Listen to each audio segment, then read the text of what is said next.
লুকিয়ে বিয়ে, তারপর একসাথে ভাড়া বাসায় সংসার। বাইরে থেকে দেখলে হয়তো মনে হতো দুজন তরুণ তরুণীর ছোট্ট সুখের জীবন, কিন্তু সেই গোপন সংসারের ভেতরেই কি লুকিয়ে ছিল ভয়ঙ্কর এক অন্ধকার।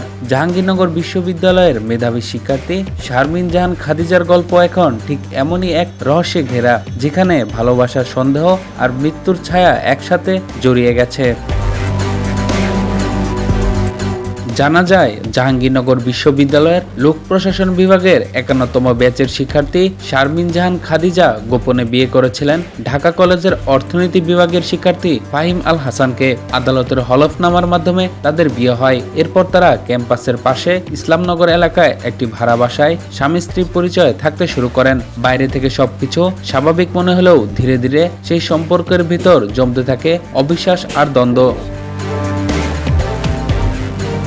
15 মার্চ বিকেলে হঠাৎ সেই বাসা থেকে উদ্ধার করা হয় শারমিনকে রক্তাক্ত অবস্থায়। দ্রুত হাসপাতালে নেওয়া হলেও চিকিৎসক তাকে মৃত ঘোষণা করেন। তদন্তকারীরা জানান, তার মাথায় গুরুতর আঘাতের চিহ্ন পাওয়া গেছে। ঘটনাটি প্রাথমিকভাবে হত্যাকাণ্ড বলে সন্দেহ করছে পুলিশ। পুরো ঘটনা মুহূর্তেই নাড়িয়ে দেয় জাহাঙ্গীরনগর বিশ্ববিদ্যালয় ক্যাম্পাসকে।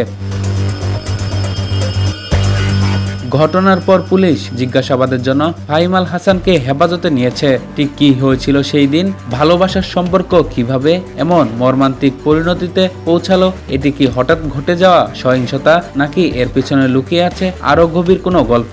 সময়ের সঙ্গে সঙ্গে হয়তো বেরিয়ে আসবে সত্য, কিন্তু একটি প্রশ্ন এখনো ঘুরছে সবার মনে, গোপন সেই সংসারে ঠিক কি ঘটেছিল।